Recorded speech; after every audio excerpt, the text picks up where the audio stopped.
Komentar warganet yang berbunyi, lihat aja, paling sebentar lagi fotokopi NPWP jadi bungkus gorengan, rasanya makin jamak di media sosial. Yang jelas, warga tengah gusar mengomentari berita penjualan data NPWP di situs Bridge Forums yang belakangan terjadi. Ini bukan pertama kalinya data warga dijual di situs serupa. Rentetan komentar itu bisa jadi bentuk ketidakpercayaan publik yang sudah memuncak akibat sederet kasus pembobolan data yang terjadi. Lantas, apa resiko kebocoran data pribadi yang terus berulang ini?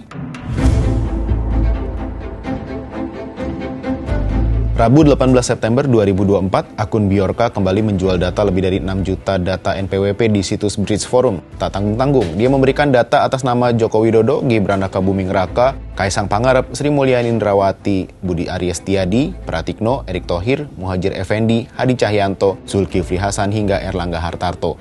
Data itu mencakup nama, nomor induk kependudukan, NPWP, alamat, email, nomor telepon, tanggal lahir, nama kantor pajak, kantor wilayah, status pengusaha kena pajak, dan jenis wajib pajak. Data ini dijual dengan harga $10.000 AS atau sekitar 160 juta rupiah. Mengingat sangat rendahnya kepercayaan masyarakat terhadap kemampuan pemerintah mengelola data, pemerintah semestinya lebih serius dan tidak lagi main-main. Masyarakat Indonesia butuh jawaban siapa sebetulnya Bjorka ini, apa motivasinya melakukan peretasan, apakah memang motif ekonomi atau ada motif politik?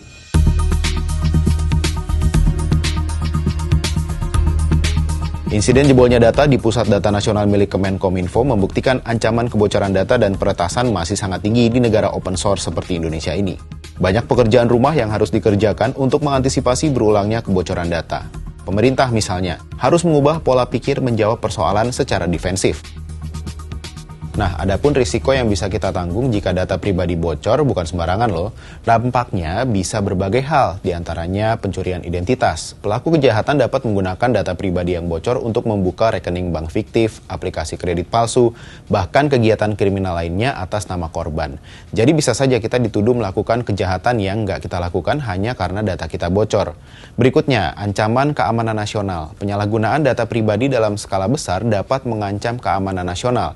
Informasi sensitif yang jatuh ke tangan yang salah bisa digunakan untuk tujuan spionase, sabotase, atau serangan siber terhadap infrastruktur kritis. Kemudian, rusaknya reputasi seseorang. Peniruan identitas di media sosial bisa merusak reputasi seseorang, merusak hubungan seseorang, bahkan memengaruhi pekerjaan atau bisnis yang sedang dijalankan.